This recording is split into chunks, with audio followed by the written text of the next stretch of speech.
Most people in hospitality say they want to transform the industry. Today's guest walked away from a $150 million portfolio to actually do it. Bashar Wali didn't just launch another management firm. He created a living ecosystem of 5 companies designed to eliminate the silos that fragment our business. He's betting that the way forward isn't more automation or asset-light efficiency, but soul, story, and the longing for belonging. Now, that's either a visionary model for the future or a romantic ideal in an industry obsessed with margins, not meaning. Today, we're going to explore how creating memorable, meaningful experiences drives profitability, not only on the P&L statement, but also in lasting value for guests and employees alike.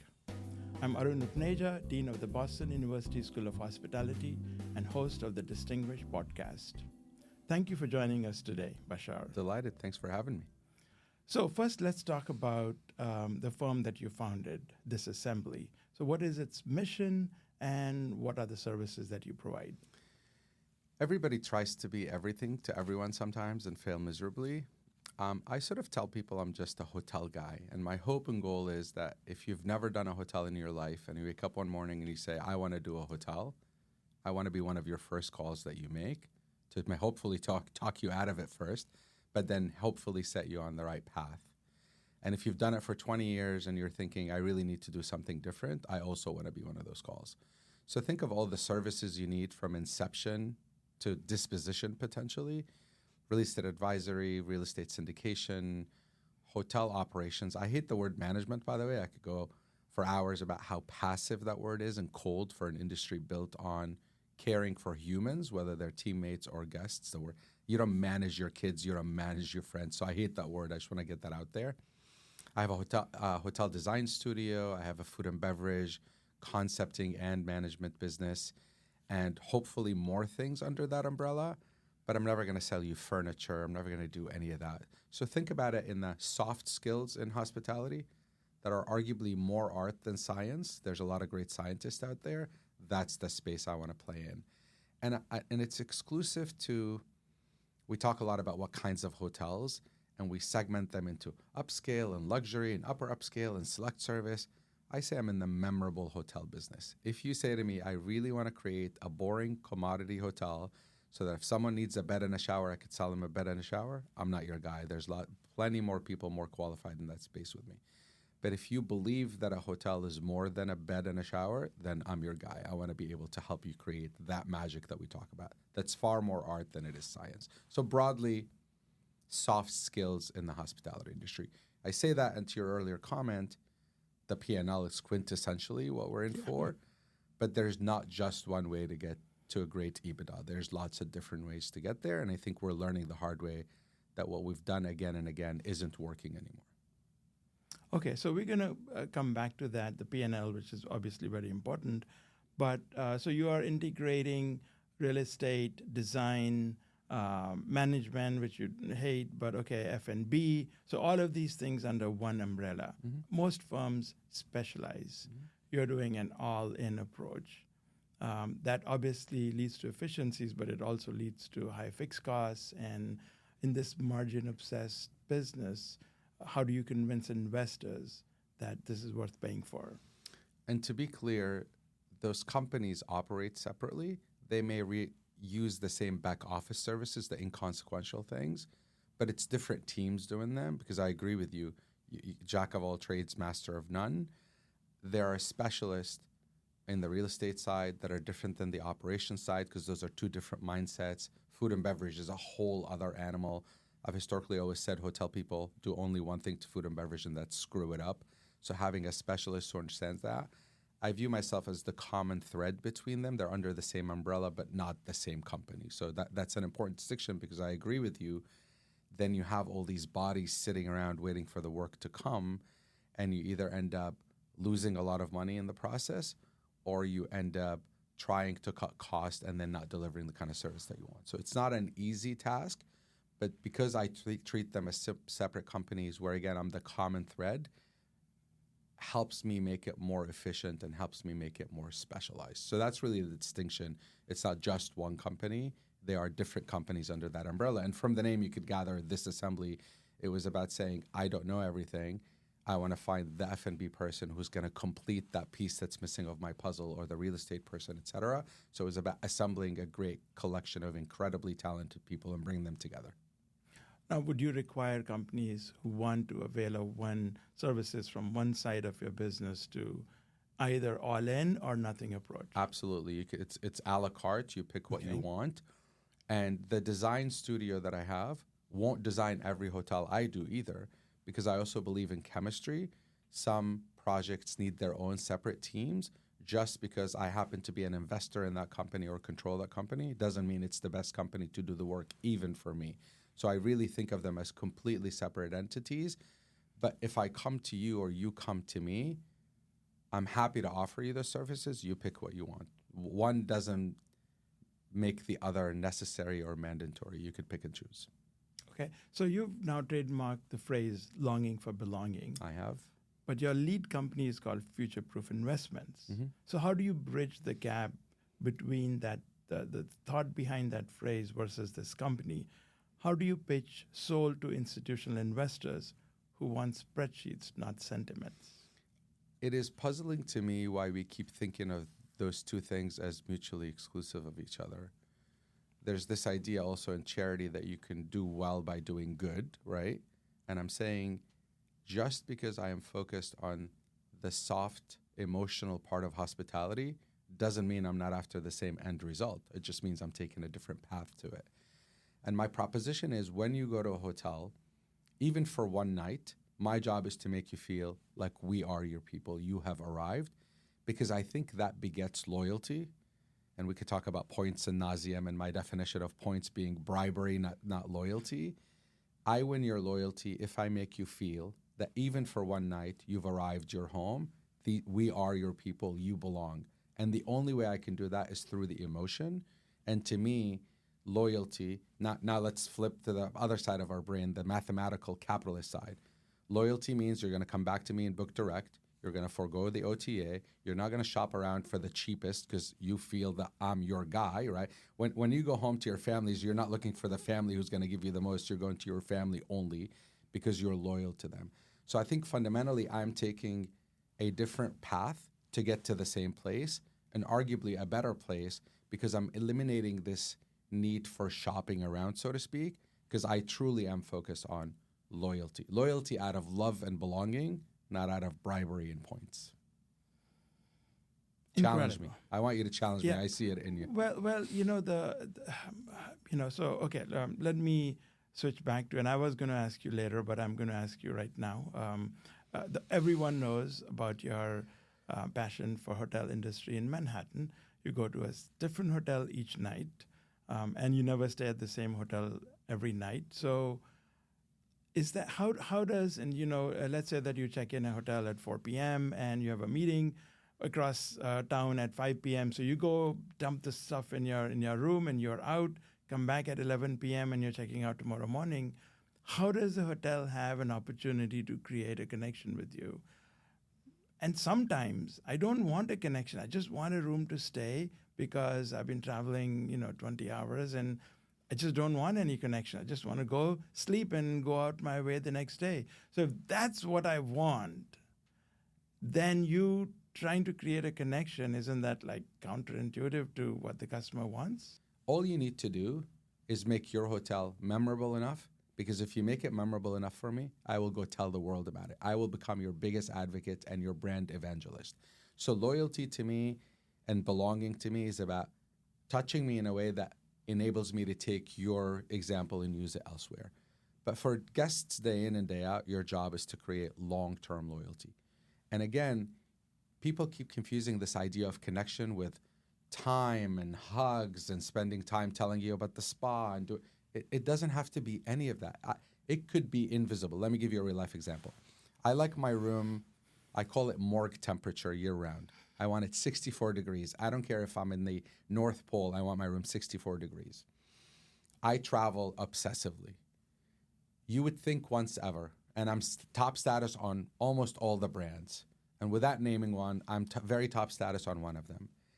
I've probably stayed in 500 of their hotels. They always brag about their databases and they know their guests and they have all this information on their guests.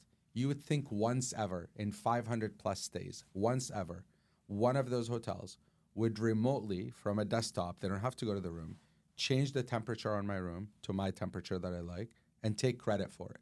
Leave a little note that says, you're crazy, it's winter, but your temperature's on 64 degrees, enjoy. If they ever did that once, I would literally be standing on public stations globally talking about how incredible they are and how they are my people because they cared about me and they showed that they took the time and effort to care about me. Not once. Not once. Now, it's been done other places, mostly independents, and I could share some of those stories, but that's ultimately what it's about. And again, people confuse this. I tell people, back to the longing for belonging. I'm happily married for a long time. I go to a hotel sometimes, and I don't want to hang out in my room, but I have work to do. I don't want to go out. I want to go sit in the lobby next to you or next to anyone because there's warmth in that sort of human thing. We're sitting next to each other. I may never say a word to you, but the idea of a connection, that's a connection. I think of that as a connection. And I think that's where hotels fail is we want to automate it so much. Great, because that's what you want after a long day of travel, but I could still find a way to touch you. Electronically, by the way, I can do it with a bot if I'm smart enough about it to make you feel that certain thing. But we fail at it miserably because look, the world is no longer binary, right? We used to think everything was black and white, wrong and right, brand versus independent. It's not like that anymore. And what is meaningful to you is different than what's meaningful to me. So as long as I can push that, I love Maslow's hierarchy of need. As long as I can push that transcendence or self-actualization in any way, and I just gave you a simple, very automated example with the temperature, that's the kind of connection I'm talking about. Because that tells me we see you.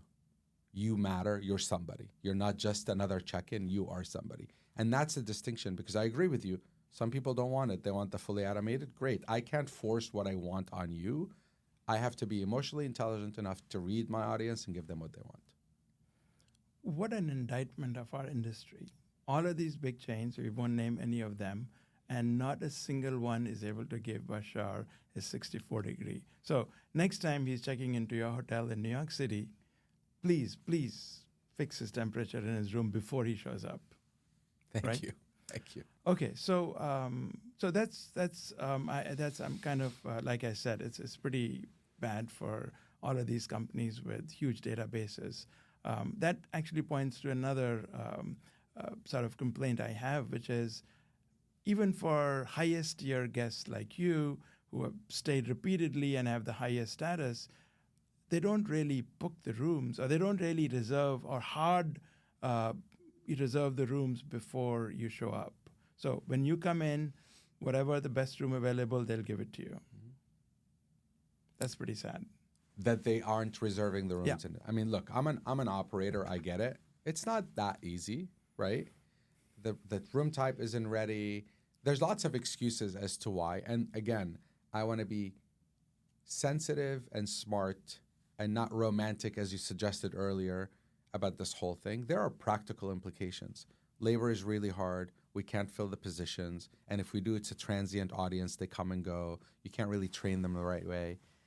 But in 2025, in the golden age of technology, we had the dot-com boom, now we have the AI boom. You would think these big companies, back to the data for a minute, I am shocked the big three, big four, big five, don't have literally 5 MIT PhDs, data scientists sitting there saying, okay, let's see everything we can find out about this guest and how can we use that information to his or her advantage, but then in a way that benefits us. To create long-term loyalty. By the way, all these people that are top status on this one, they're also top status on that one and that one and that one. So ultimately, they're not making their decision based on their loyalty. They're making it on convenience. But if you could find a way to understand their behavior and act upon said behavior. So again, I'm shocked that they don't have data scientists in departments studying how to dissect the data. But ultimately, being able to understand your guest thoroughly and figure out how to accommodate what they want is what's going to build that loyalty. And ultimately, the only way to do that is through really understanding guest behavior. It's less about what kind of mint I want on the pillow and more about what are the pain points. And I was going to mention, when I look to hire someone for any position, literally, I have two boxes I need to check. That's it. No offense to your school or my school or all the fancy schools. I have two boxes I want to check. I want you to have common sense, which sadly is exceedingly uncommon, and I want you to have emotional intelligence. And the idea behind emotional intelligence is when you walk in the door and I see you, the only training I want to give that employee is to look at you and judge, what does this guest, this human want? If I'm showing up holding my credit card and my license, dashing to you, don't tell me about anything. You should be smart enough to know this guy wants to be moved along. Someone else shows up with their bag and they're shuffling through their stuff looking for the credit card and they're complaining about their flight and their Uber and all of that. That person needs empathy. Right. So if we can find a way to really hone in on this idea of emotion, by the way, which is relevant to every aspect of our lives. It's relevant to relationships. It's relevant. When I walk into a store and I'm talking to a clerk in a store, I want to be emotionally intelligent to him and her like I would want them to me. I just think we focus on the wrong things. We've come to the world where we want our people to be robots, ladies and gentlemen serving ladies and gentlemen, rather than being humans. I tell my people, your job is to make someone feel welcome. How you say hello, who am I to tell you how to say hello? Because the ladies and gentlemen serving ladies and gentlemen, if I'm all formal and good afternoon, sir, you may turn me off versus someone who wants to be greeted warmly. And ultimately, again, those are the moments that I think create loyalty. You know, it's very interesting, this talk about human connections and emotional intelligence. So you probably believe that common sense and human emotional intelligence cannot be taught. Common sense, I believe, cannot be taught. But you and I need to have a work session to say, can we create an emotional intelligence aptitude test? I don't think it can be implanted in someone who doesn't have it, but I think it can be refined. So I would like I would like BU to be the school that creates the first test for emotional intelligence aptitude. And when you take that test on the application, if you fail it miserably, you're going to rank very low in my hiring criteria.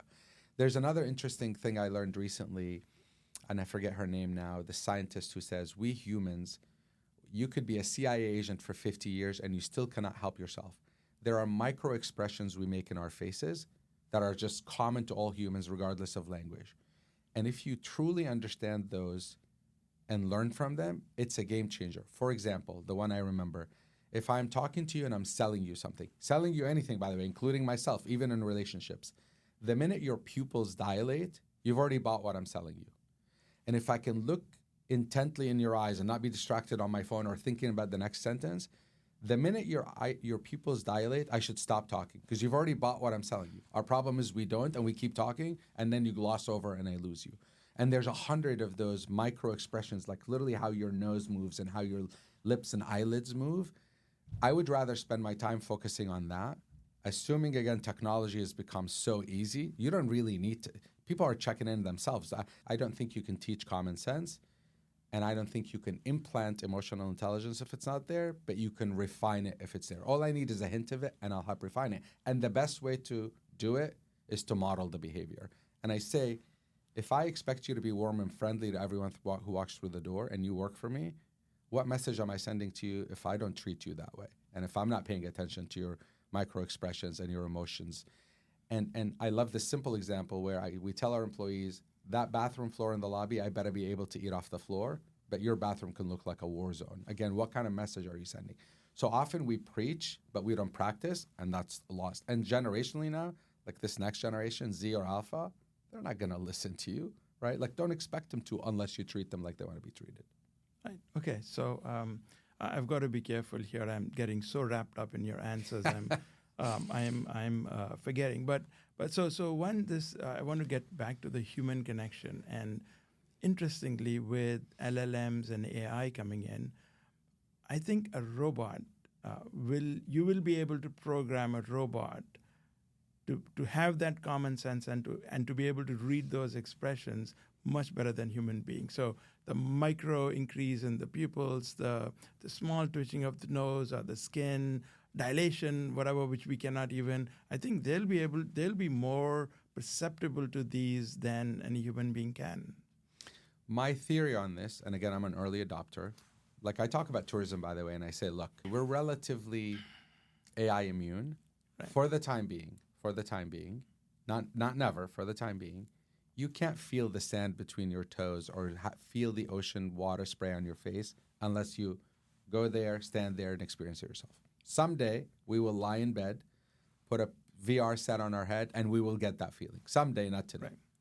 I, for the time being, somewhat disagree with you. Yes, you can have a camera that can read that expression and tell you pupils dilated, alarm, stop talking. I get it. I think for the time being, emotional intelligence, not common sense. Common sense is easy because common sense is fact patterns. If 1 + 1 = 2, then do this, right? That's fact to me, is how I think of common sense. Emotional intelligence, in my opinion, for the time being, is exclusive to mammals. I don't think we'll ever get the kind of warm and fuzzy I get from mammals, a dog, that I would get from a robot dog, from a human that I would get from a robot human, even in human skin. Dolphin for that matter, right? So it's really exclusive to mammals. I'm not saying never, but I think it's going to take a long time before robots, and if robots now have emotional intelligence, we don't need humans anymore, right? I mean, ultimately, that's a bigger conversation, but I will say for the next 10, 15, 25 years, until the technology becomes so advanced, we can use AI to help us mitigate the need for humans to pay that much attention because we have a transient population, and maybe there's cameras as you walk in the door that immediately give me a warning that says this guest coming in is not happy, right? I treat them accordingly. But I think emotional intelligence, for the time being, is exclusive to mammals. I hope. So I hope we can probably use technology. In the old days, I used to say, when a guest is approaching you, let's say you are in a restaurant, in a hotel, and they have the key in their pocket, and so on your host stand, it'll display what room this guest is in. Better yet, on that subject, if I may, I have friends at Getty's design group working on a project called the Hotel of Tomorrow. This can happen today if we decided to make it happen. Right. My phone is in my pocket. Literally, when pick a distance, half a mile away from your hotel, you should know I'm coming. There's a system that will tell you I'm coming. Right. Retail, by the way, I no longer look at hotels for inspiration. For what's next, I look at retail. Because retail was at the verge of dying, and they had to reinvent themselves. And back to what I was saying earlier, necessity is the mother of all inventions, is they really had to survive and created all these things. You think about Instagram, we jokingly talk about it. I think about skis. I get skis in my feed. I press a button, I've bought skis. Brilliant what they've done. So this Hotel of Tomorrow, the idea behind it is my phone is in my pocket. You know I'm approaching. When I walk into the lobby, you know who I am. A photo of me pops up. You shouldn't tell me anything. You should say, keys on your phone, done, keep walking. When I walk down the hallway, I like the smell of gardenia. Gardenia will spray in the air. The art on the wall will change to my liking. The lighting will change to my liking. When I walk in the room, the temperature will go down automatically. The TV will come on BBC, which is what I like, and it'll be on. That technology exists today. As you know, as an industry, we're generally late adopters. I think all these things are coming, and it's going to make the experience better and better. The fundamental problem with all of this, however, in my opinion, kind of like cool design. So I was early in the indie hotels, and all we had to do is serve you local coffee in the lobby, and your mind was blown because no one else was doing it.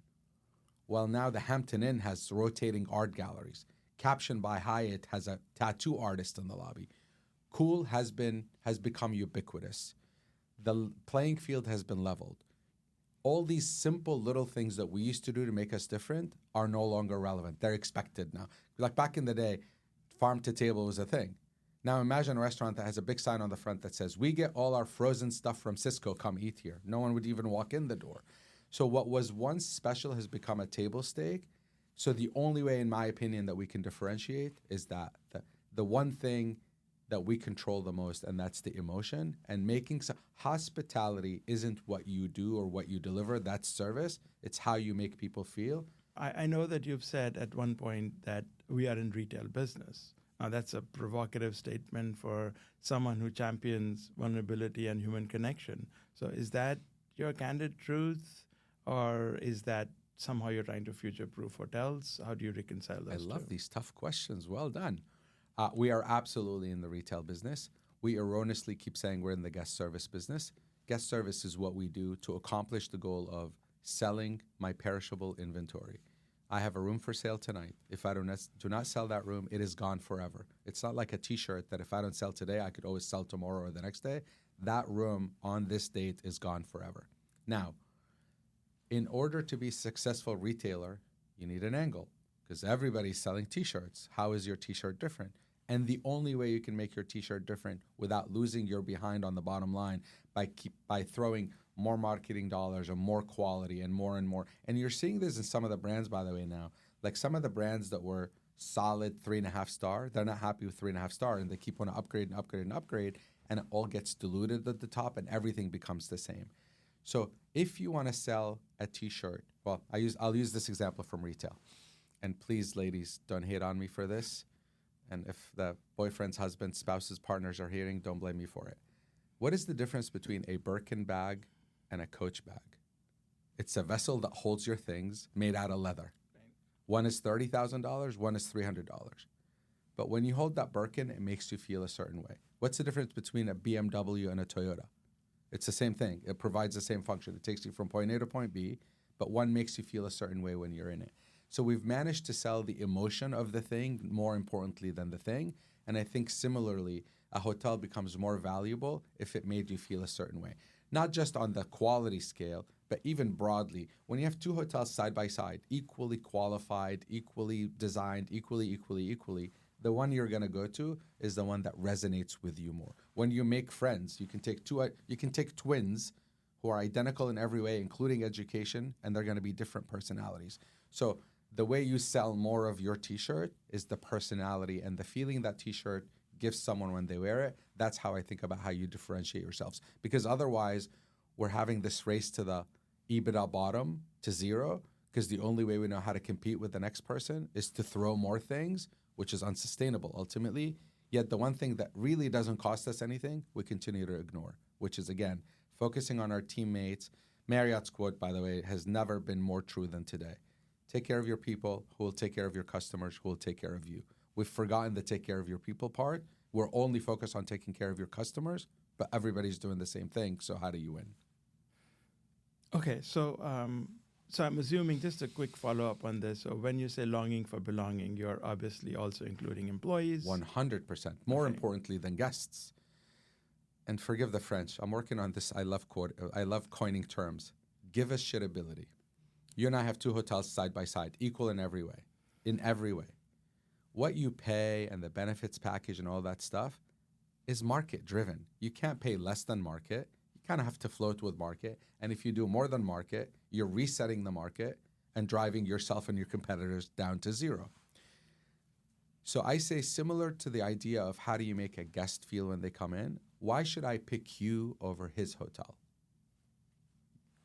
Your values need to align with mine. I need to know that you stand for something more. I love Simon Sinek and the idea of, don't tell me what you do, don't tell me how you do it, don't tell me where you do it, don't tell me any of that stuff. Tell me, why do you do what you do? And if you don't give employees a reason to care, you're just a commodity. I need a job, he has a job, and he has a job. Well, I'll just pick the one that I feel. But if you resonate with me through your actions, not your words, this is not a marketing campaign. And you can't please everyone, obviously, but you have to stand for something and believe in it. People use the word authentic too often. I hate that word. It means nothing anymore. Authenticity to me is an unapologetic point of view. If you're going to care about the environment, do it. Don't talk about it, do it. If you're going to care about your local community, do it. If you're going to care about your employees and read their micro expressions and read their emotions, do it. Because that becomes, so it creates inertia and it becomes reputationally the place to go to. So ultimately, everything we're talking about, I don't distinguish between a guest and an employee. They're the same. I'd argue the employee is far more important because without them, the guest doesn't get anything. So yeah, all that applies to the employees, absolutely. And it's a value system. But you just have to have a set of value that you practice, not you preach only. You have to practice that people will connect to, and not everyone, but at least now you stand for something. Okay.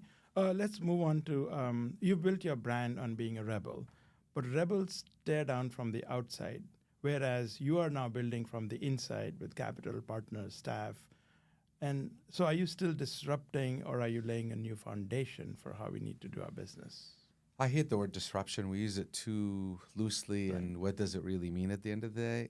what we do is not rocket science, right? I mean, really think about what we do. It is definitely not rocket science. So I do not think of myself as a disruptor. I'm just a loudmouth who says things that others are afraid to say.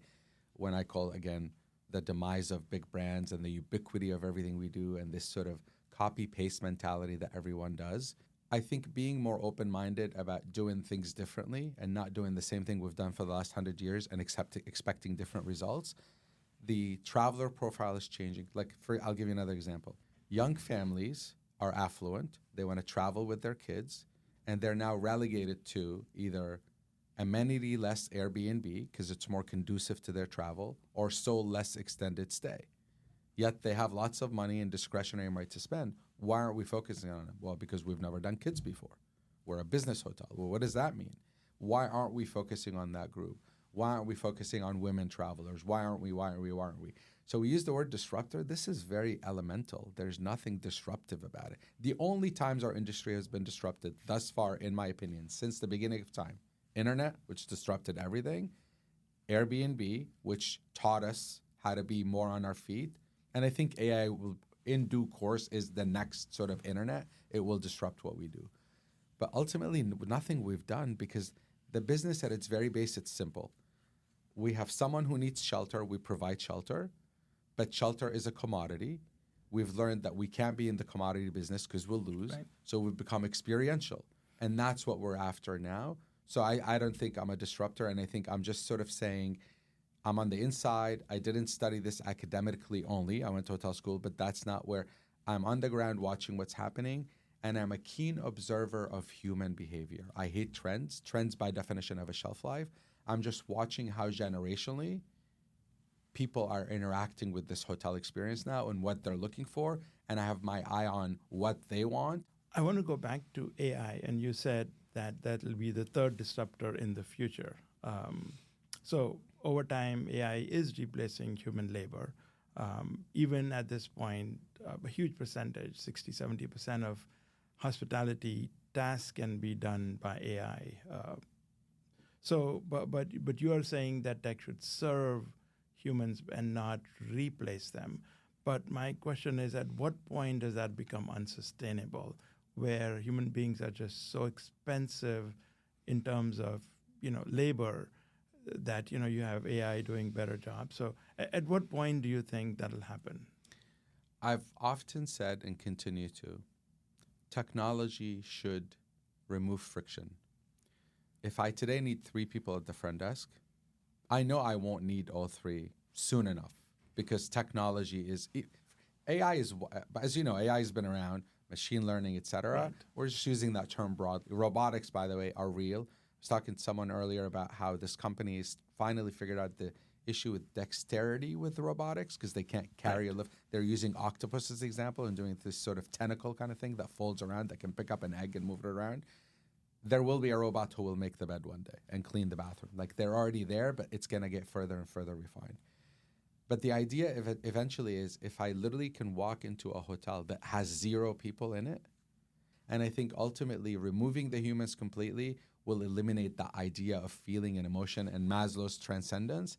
So I think technology will substantially reduce the number of people you want, but I hope that then it allows me to, what few people are left, to hire highly emotionally intelligent people, highly engaged people, so that for those who want it, and to your earlier comment, and I don't disagree with you, this is not one size fits all. To those who want it, they can have it and engage with it. I mean, listen, you can go to a bar today and have a robotic bartender. Is that a bar you want to go drink at? Part of the magic of going to a bar is chatting with the bartender. Do I go to Starbucks or my coffee shop and spend $8 on a latte that I can press a button at home and get because I need caffeine, my drug? No, I do it for the experience of going to the coffee shop. Sean McPherson, one of my hotel heroes, he's responsible for our great hotels in New York, said, look, we go to these places, restaurant, coffee shop, hotel, because we need a respite in our day. And a respite in our day that is completely humanless, it's not a respite anymore. It's a commodity. That coffee that I'm going to go to the coffee shop and press a button to get, I'll do it at home, press a button and get it. So what's interesting about AI for me, removing the friction, the most interesting thing I'm spending time on right now in AI is true dynamic pricing. Let's use this example. I want a latte at 10 a.m. It's $8. You want a latte, but you can't afford to pay $8.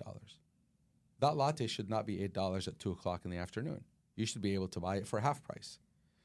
And if we deploy dynamic pricing the right way, I'm happy because I got it when I want it because I'm willing to pay for it. You're happy because you got it when you can afford it. And the establishment is happy they're selling more lattes. You want to sit by the window at 7 p.m. on Saturday with your wife for dinner. Your price that you pay should be different than the price my wife and I pay sitting by the bathroom at 5 o'clock on Monday. That's the exciting part about AI for me, removing the friction, true dynamic pricing to the benefit of all, those who have it, those who don't, and the establishment.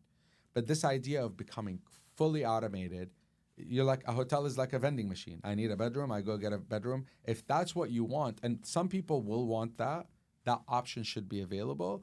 But when we talk about experiential, to me, experiential is human. Think about this.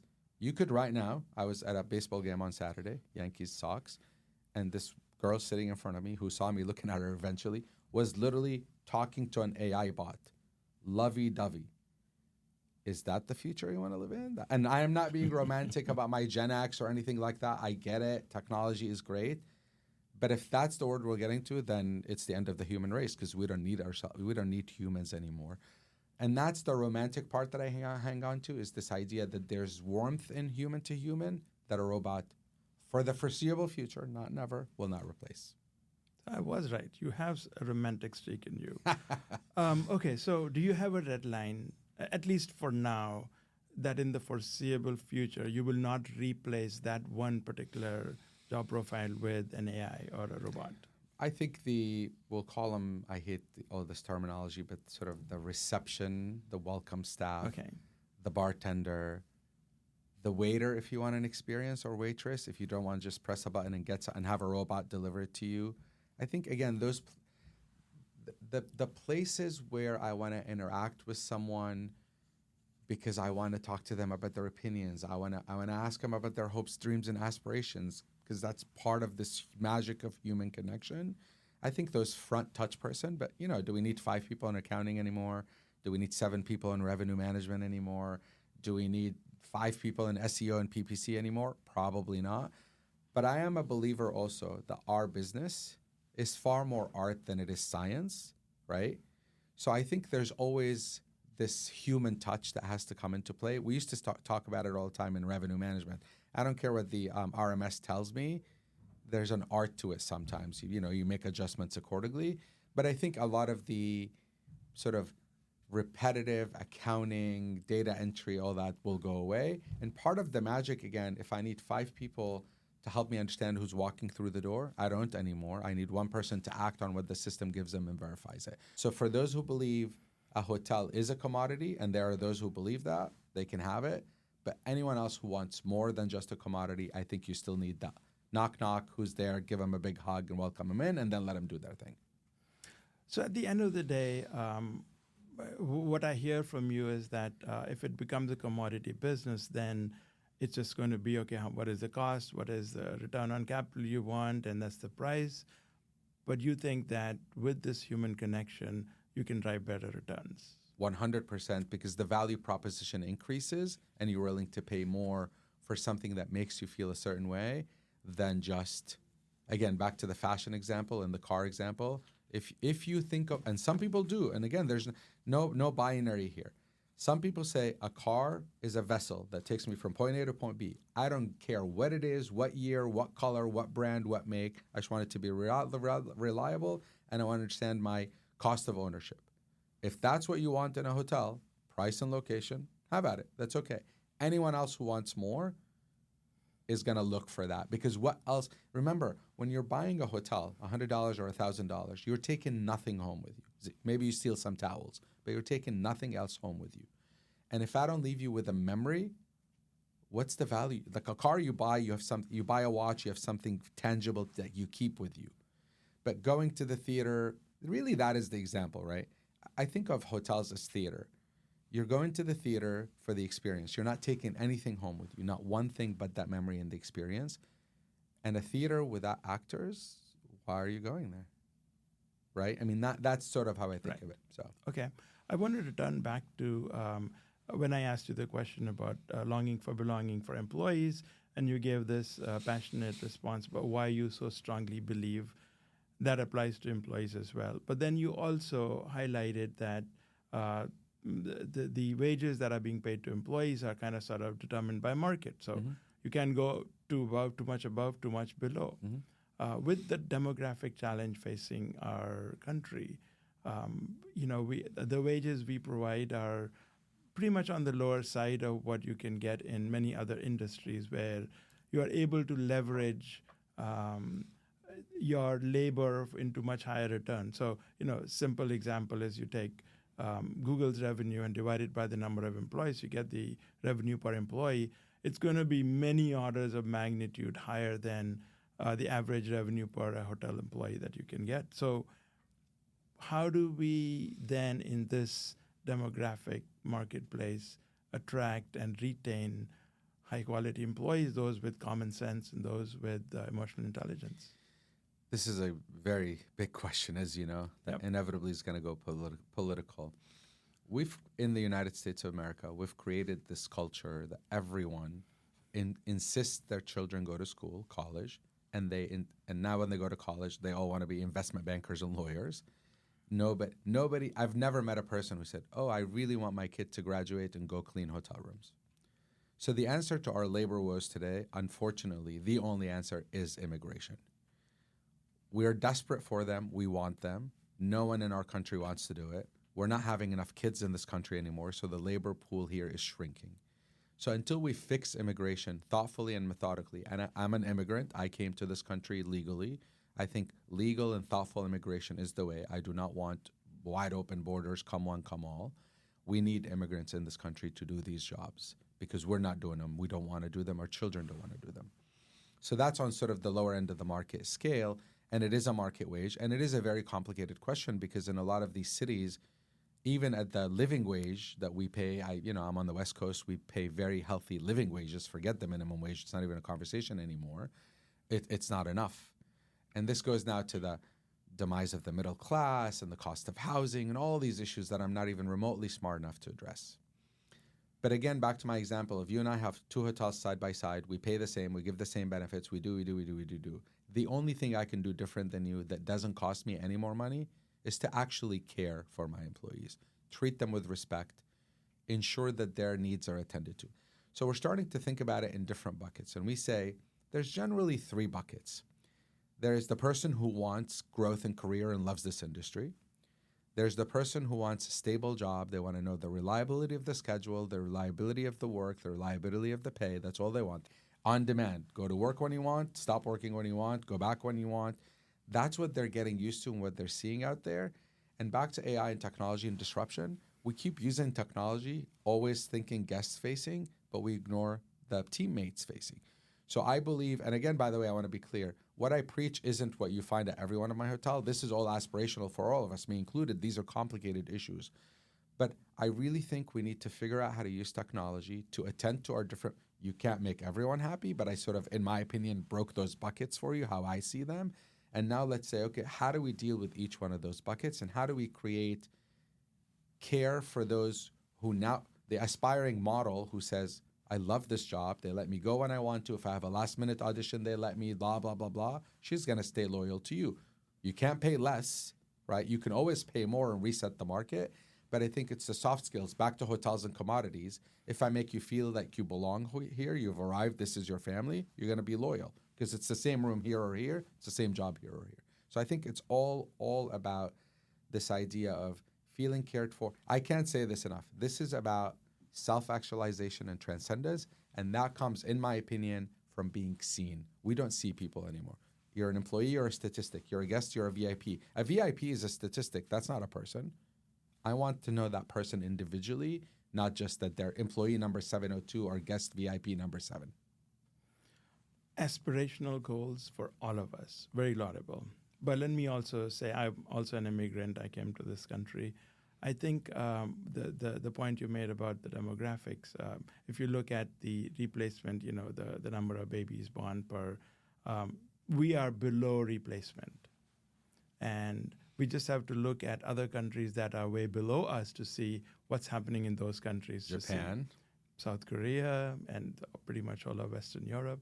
So, okay. And again, immigration is, we're not going to go make people all of a sudden have 7 kids. That's not going to happen. Yeah. Legal, thoughtful immigration. This country is built by immigrants from its very inception. And we need them to continue to grow and continue to be the great power that we are and the great bastion of hope for the world that we are. We should be all honored and lucky that so many people are knocking on our doors and want to walk in. We want them. We need them. Right. Okay, so after this heavy discussion, let's loosen things up with a quick fire round. First thing that comes to your mind, a word or a phrase, doesn't have to be a long answer. In fact, it shouldn't be long. What's the strangest hotel amenity you've ever seen that has actually worked? Walk of Shame kit at the Roosevelt Hotel in Hollywood. Don't bring your kids there. I think it's a brilliant idea, well done, except when you bring your 8-year-old daughter and she asks you what a walk of shame is. It has a T-shirt, a toothbrush, flip-flops. I thought it was brilliant. If you were a hotel role, GM, bellhop, concierge, housekeeper, who would you be and why? I loved being a front office manager because it was the most guest-facing, guest-engaging. It was never a dull moment. I got yelled at a lot. I got things thrown at me a lot, but it was such an incredible experience. And I had a rule with valets that if there are 10 kinds of cars that showed up, I'm the one who parks them. That was a lot of fun. One thing almost every hotel gets wrong, other than not getting the 64 degrees. Overthinking what we want when what we guest wants is really, really simple. We just want empathy. When I show up off of a red eye and you tell me check-in is at 3, I just want you to care that I'm exhausted and I've been on a red eye. You don't have to do it. All you have to do is convince me enough that you care. You don't actually have to do anything about it. Yeah, you're being very polite. My reaction would have been a little bit more extreme. Okay, the last question. Hospitality buzzword or phrase you would ban forever, and what would you replace it with? Disruption, and I would replace it with critical thinking and innovation. Fantastic. Bashar, thank you so much for sharing your vision and challenging us to think differently about what hospitality can be. It is a true pleasure having you on Distinguished, as well as your multiple visits to our school. We are grateful. Delighted to be adopted by you guys. Thank you. Whether Bashar's approach proves to be the future or a philosophical outlier, one thing is clear. He's forcing us to reckon with what hospitality is really about. That's the purpose of Distinguish. To ask sharp questions, hear bolder ideas, and provoke the kind of thinking that reshapes our industry. To our listeners, no matter where you are in your journey, let this be a reminder that hospitality is more than service. It's about how you show up, connect, and lead every day. Join us next time on Distinguished as we continue learning from leaders who are reshaping hospitality from the inside out. If you want to join the conversation and share your thoughts and suggestions, email me at shadeen@bu.edu. That is SHADEAN@bu.edu. This episode was produced by Mara Littman, marketing by Rachel Hamlin, technical assistance provided by Alex Dienst, and production by Jason Jose of Cocoon Media. Special thanks to the entire team at BU School of Hospitality. To keep up with Distinguished podcasts, be sure to subscribe wherever you listen to your favorite podcast. You can also learn more about experience innovation in our undergrad and graduate programs by visiting bu.edu/hospitality. I'm Arun Upneja, Dean of the BU School of Hospitality, wishing you a great day.